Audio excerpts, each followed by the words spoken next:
Shalimar Jewelry inaugural offer. Flat 9% VA on gold ornaments, 12,500 off on purchase of 1 kg silver.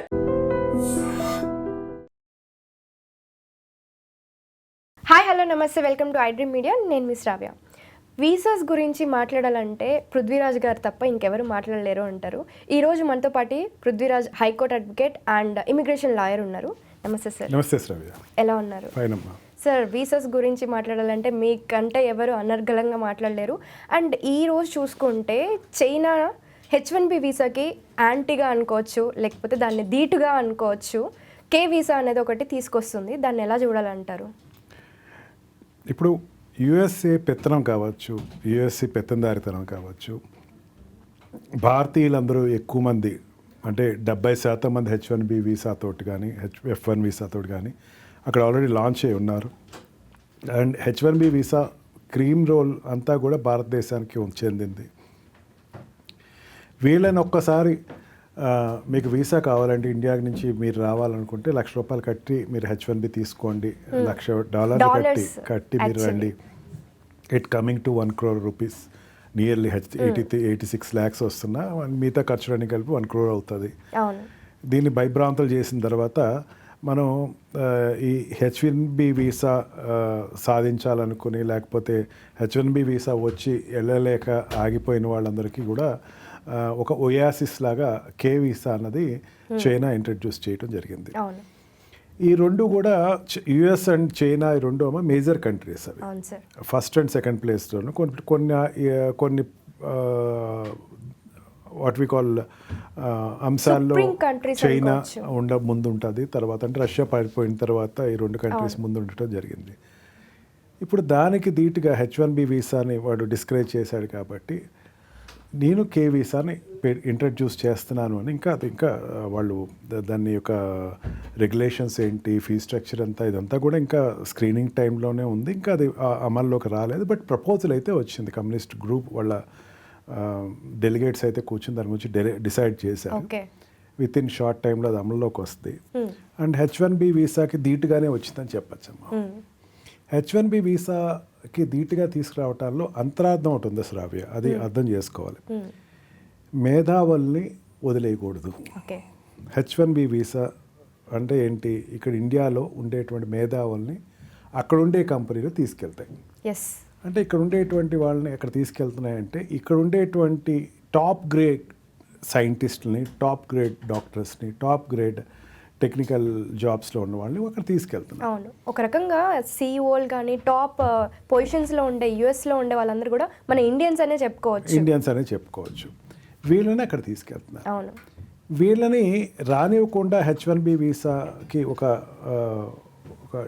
Dead mark అయినటువంటి $1 lakh మీరు కడితేనే ఇక్కడ రావాలి అంటే ఇది ఎవరు కడతారు? స్టూడెంట్ కట్టడం, లేకపోతే H1B ఎంప్లాయీ కట్టడం.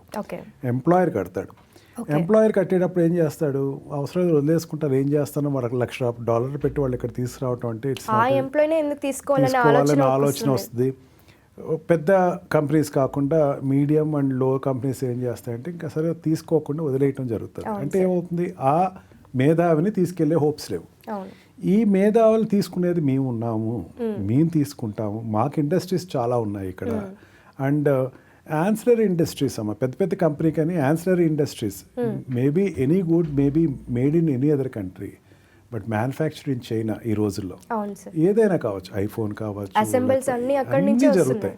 అంటే ఫైనల్ ప్రొడక్ట్ యుఎస్ కానీ ఫ్రాన్స్ కానీ లేకపోతే ఇంకో కంట్రీస్లో ఉండొచ్చు, కానీ లోపల అసెంబ్లింగ్ యూనిట్స్ అన్నిటినీ కూడా చైనా మ్యానుఫ్యాక్చర్ చేస్తుంది. మొనోపలిస్టిక్గా ఉందంటే అది అక్కడ ఈ ఒక యాపిల్ ఫోన్ తీసుకుందాం. యాపిల్ ఫోన్లో ఉండేటువంటి అనేకమైన సిమ్కి సంబంధించినవి కానీ, లోపల ఉండేటువంటి ఫ్యూజెస్ కానీ, లోపల ఉండేటువంటి ఎలక్ట్రానిక్ గూడ్స్ అన్నీ కూడా చైనాలో ప్రొడ్యూస్ అవుతున్నాయి.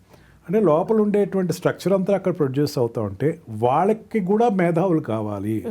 దాన్ని కొంచెం అప్లిఫ్ట్ చేసేటువంటి మేధావులు కావాలి. దాంట్లో కొంచెం ఫాస్ట్గా దాన్ని ప్రొడక్టివ్గా తీసుకొచ్చేటువంటి వాళ్ళు కావాలి అనే ఉద్దేశంతో ఏం చేసిందంటే మేము తీసుకుంటామని చెప్పేసి అంతే. ఇది ఒక ఎత్తమ్మా. శ్రావ్య, ఇప్పుడు AI వ్యవస్థ వస్తుంది. ఇటువంటి టైంలో ఇండస్ట్రీస్ మీద ఆధారపడే కంట్రీస్ ఎప్పుడు కూడా పెద్ద తప్పులు చేయకూడదు. నా దృష్టిలో యుఎస్ చాలా పెద్ద తప్పు చేసింది. AI ఉద్రిక్తంగా వచ్చే టైంలో మేధావులను ఆపేసింది. రిసోర్సెస్ని ఆపేస్తుంది. ఏ ఉద్రిక్తంగా తీసుకెళ్లాలంటే ఈ మ్యాన్ పవర్ కావాలా, దానికి సంబంధించి ఏఐలో ఉన్నటువంటి నిష్ణాతులు కావాలా, ఈ కంప్యూటర్ సైన్స్లో నిష్ణాతులు కావాలి అనుకున్న వాళ్ళందరూ నువ్వు దూరం పెట్టేసేసి ఉండేటువంటి వాళ్ళందరినీ సర్దుకోండి అని చెప్పేసి ఒక హుకుం జారీ చేస్తే ఈ మేధావుల్ని మేము వాడుకుంటాము, కావాల్సినటువంటి డెవలప్మెంట్ మేము చేసుకుంటాము అని చెప్పి చైనా తీసుకుంటంలో ఒక చాలా తెలివైనటువంటి ఒక పెద్ద ఎత్తుగడ కింద చెప్పచ్చు. ఇక్కడ ట్రంప్ నిర్ణయాలు ఇవన్నీ చాలా ఎఫెక్ట్ ఇస్తుంది కదా, అంటే యూఎస్కే ఎఫెక్ట్ ఇస్తుంది అని చెప్పుకోవచ్చు కదా సార్. ఎక్కడి నుంచి అయినా రండి అన్నాడు. ఇప్పుడు ఏమో అయిపోతుందంటే చాలామంది అమెరికాలో ఓపీటీ F1 వీసాలో ఉన్నవాళ్ళు, ఓపీటీ స్టూడెంట్స్ వీసాలో ఉండేవాళ్ళు, వాళ్ళందరికీ కూడా ఫ్యూచర్ భయం వేసి వాళ్ళు కూడా అక్కడ షిఫ్ట్ అవుతారు. అంటే అమెరికాలో చదువుతారు, చైనాలో జాబ్ చేస్తారు, ఇండియాలో చదువుతారు, చైనాలో జాబ్ చేస్తారు. అంటే ఆ రిక్వైర్డ్ పర్సన్స్ వాళ్ళందరినీ మ్యాగ్నెటిక్ చేసుకుంది, అంటే ఆకర్షిస్తుంది. వాళ్ళు ఎప్పుడైతే అట్రాక్ట్ చేసుకుందో చైనా ఈ మేధావుల్ని వాడుకునేటువంటి అవకాశం చాలా ఒక తప్పు ఒక అవకాశాన్ని క్రియేట్ చేసిందని చెప్పచ్చు. ఇప్పుడు ఈ వీళ్ళందరినీ కనుక తీసుకొచ్చి ఇదంతా కూడా కాదమ్మా, వీళ్ళందరినీ వాళ్ళు తీసుకుంటున్నారా, వీళ్ళు తీసుకుంటున్నారా, చైనా తీసుకుంటుందా, లేకపోతే అమెరికా తీసుకుంటుందా కాదు. ఇంకో కోణంలో చూస్తే కనుక H1B వీసాకి ఉండేవాళ్ళు రారు అనుకుంటే ఆ అమౌంట్ తగ్గించే ఆస్కారం కూడా ఎక్కువ కనపడుతుందమ్మా. ఓకే, ఇప్పుడు చైనాకి ఎక్కువ వలసలు వెళ్ళారు అనుకోండి, దీని మీద మేధావులు వెళ్ళిపోతూ ఉంటే కంట్రీ ఇండస్ట్రీస్ ఊరుకో, అదేం what we call industries country, అక్కడ ఉండేటువంటి ఇండస్ట్రీస్ ఊరుకో, వాళ్ళందరూ అక్కడికి వెళ్ళిపోతే ఇక్కడ ఏం చేయాలని మళ్ళీ ఒత్తిడి తీసుకొచ్చి H1B వీసా మీద ఉండేటువంటి ఆక్షన్లు రిమూవ్ చేసినా రేపు ఆశ్చర్యపోవాలి. Anyway, as a brighter person and Indian patriot I recommended అక్కడికి వెళ్ళటం ఇక్కడికి వెళ్ళటం కాదు. నిన్న కాక మొన్న గుజరాత్లో మన ప్రైమ్ మినిస్టర్ గారు చెప్పినట్టు ఇండియాలోనే ఉండండి, make for India, use Indian goods. మీ అందరికీ నేనే సింగిల్ విండో ప్రాజెక్ట్స్ నేను అప్రూవ్ చేస్తాను. ఇండియాలో ఎప్పుడు చెప్పేది సార్ లోకల్ ఫర్ వోకల్ అని చెప్పి, లోకల్ ఫర్ వోకల్ అని చెప్పి రండి, ఇక్కడ రండి అనేది ఇక్కడ ఉండి మీరు డెవలప్ అవటం బెటర్. ఎవరైతే నాకు జాబ్ పోద్దేమో, నీ వేస్లో నాకు జాబ్ పోతుంది, నేను ఉండలేను అనుకున్న వాళ్ళకి అది ఆల్టర్నేటివ్ ఏమో, కానీ కొత్తగా H1B కోసం వెళ్ళేవాళ్ళు కానీ కొత్తగా అవకాశం కోసం వెళ్ళేవాళ్ళు బెటర్ ఇండియాలో ఉండటం బెటర్. లేదు కావాలి నాకు ఒక స్ఫూర్తితో నేను వెళ్ళాలి అనుకుంటే yes, K visa is there for alternative. నేనే కాంపిటేటివ్గా అక్కడ మొనోపలిస్టిక్గా H1B వీసా లేదు, కాంపిటేటివ్గా కే వీసా కూడా ఉందని తీసుకోవచ్చు. అండ్ ఆల్సో పక్క దేశం, టైం లైన్ కూడా పెద్ద ఎక్కువ ఉండదు, ఒక 1 hour 2 hours టైంలోనే ఉంటుంది. అందుకని వాళ్ళు జనరల్గా కమ్యూనికేట్ చేయాలన్నా లేకపోతే ఇండియాకి వెంటనే రావాలన్నా రూల్స్ కూడా ఉండవు కదా సార్ చైనాలో. ఉంటాయమ్మా, స్ట్రిక్ట్ రూల్స్ ఉంటాయి. అంటే ఏమవుతుందంటే అమెరికా ఎందుకు ఆప్ట్ చేసుకుంటారంటే లిబర్టీ కంట్రీ, అక్కడ ఏదైనా చేయొచ్చు. బట్ అంటే చైనాలో మనకి ఇట్లా యూస్ చేసే యాప్స్ అవన్నీ కూడా యూస్ చేయడానికి ఉండదు. అంటే వీచాట్ యూస్ చేయాలి, వాళ్ళకి సంబంధించిన ఆ గూగుల్కి ఏవైతే ఉంటాయో అవే యూస్ చేయాలి, వేరే యాప్స్ యూస్ చేయకూడదు, ఇలాంటి రూల్స్ ఉన్నాయి. కానీ మరీ ట్రంప్ విధానంగా ఉండదు కదా సార్ అక్కడ. ఇంకా చైనా ఇంకా ఎక్కువ ఉంటుంది. అంతేనా సార్? కేవలం ఎంప్లాయ్మెంట్ నువ్వు చేసి వచ్చేయడానికి బాగుంటుంది తప్ప China is also communist country అమ్మ, ఇట్స్ అ సోషలిస్టిక్ కంట్రీ. అదేంటి కమ్యూనిస్ట్ అనేవాళ్ళు ఏంటంటే కొంచెం గవర్నమెంట్ పెత్తనం ఎక్కువ ఉంటుంది. అమెరికాలో ఇంకా తక్కువే ఉంది, అందుకే అమెరికా ఎక్కువ వెళ్తారమ్మా. అమెరికా ఎక్కువ వెళ్ళటం కారణం ఏంటంటే నేను ఎట్లా ఉన్నా ఎవడో పట్టించుకోడు, నేను ఏం చేసినా ఎవడో పట్టించుకోడు అని దాంతో అక్కడికి వెళ్తారు. సంపాదించుకోవాలి, నేను పద్ధతిగా ఉండాలి, నేను సంపాదించుకుని మళ్ళీ ఇండియా రావాలనుకున్న వాడికి K visa is the best thing. Okay, ఒక రకంగా స్ట్రిక్ట్గా ఉన్నా ఇంక ఇక్కడ ఆల్టర్నేటివ్ చూసుకోవాల్సిందే, కానీ అక్కడ చైనా అయితే స్ట్రిక్ట్గానే ఉంటుంది అని చెప్తారు. ఉంటుందమ్మా, చైనా స్ట్రిక్ట్గా ఉండటంలో ఎటువంటి డోకా లేదు. ఓన్లీ వర్క్ పరంగా శాలరీ పరంగా ఎక్కువ సంపాదించుకోవాలంటే ఎక్కువ సంపాదించుకోవాలంటే ఇక్కడ go there. And also equal status ఉంటుంది, గుర్తింపు ఉంటుంది, అండ్ డెవలప్మెంట్కి ఆపర్చునిటీ ఉంటుంది. అండ్ చైనా వాళ్ళే డెవలప్ అవ్వాలి, మరి వచ్చేటువంటి ఫారినర్స్ డెవలప్ అవ్వకూడదు అంటారు. అట్లీస్ట్ ఏలియన్ కింద చూడరు, మనుషుల కింద చూస్తారు. అంతవరకు అయితే China is best country and alternative for H1B visa అని చెప్పచ్చు. ఇప్పుడు ఈ నిర్ణయాల వల్ల అంటే ట్రంప్ గవర్నమెంట్ ఏమన్నా పతనం అయ్యే ఛాన్స్ ఉంటుందండి? ఇంపాసిబుల్ అమ్మ. ట్రంప్ అనేవాడు మనం 4 years వరకు ఆ కంట్రీ భరించాలి, ప్రపంచం భరించాల్సింది. ఎందుకంటే it's the last term for Trump. 2 terms చేస్తారు, ఒక టర్మ్ అయిపోయింది, సెకండ్ టర్మ్లో ఉన్నాడు. ప్రెసిడెంట్ ఆఫ్ అమెరికా అనేవాడు superior, he cannot be impeached as usual. మన ఇండియాలో అయితే అది పాసిబుల్ ఏమో కానీ ప్రెసిడెంట్ ఆఫ్ అమెరికా ఇంపీచ్ ఎవరు.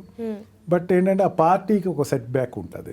ఇప్పుడు బీజేపీ ఏదైనా మోడీ గారు తీసుకునే డెసిషన్ బీజేపీకి ఎఫెక్ట్ ఉంటుంది, రాహుల్ గాంధీ గారు తీసుకునే ఎఫెక్ట్ కాంగ్రెస్కి ఎఫెక్ట్ అవుతుంది. అట్లాగా ఆ పార్టీకి కొంచెం ఎఫెక్ట్ ఉంటుంది. నెక్స్ట్ టైం ఎలక్షన్కి బాగా పెద్ద సెట్ బ్యాక్ వస్తాం. Okay sir, thank you so much. Thank you very much. And don't forget to subscribe to iDream. And for more videos, please subscribe to iDream. Please subscribe to iDream. Please subscribe iDream. And please subscribe to iDream.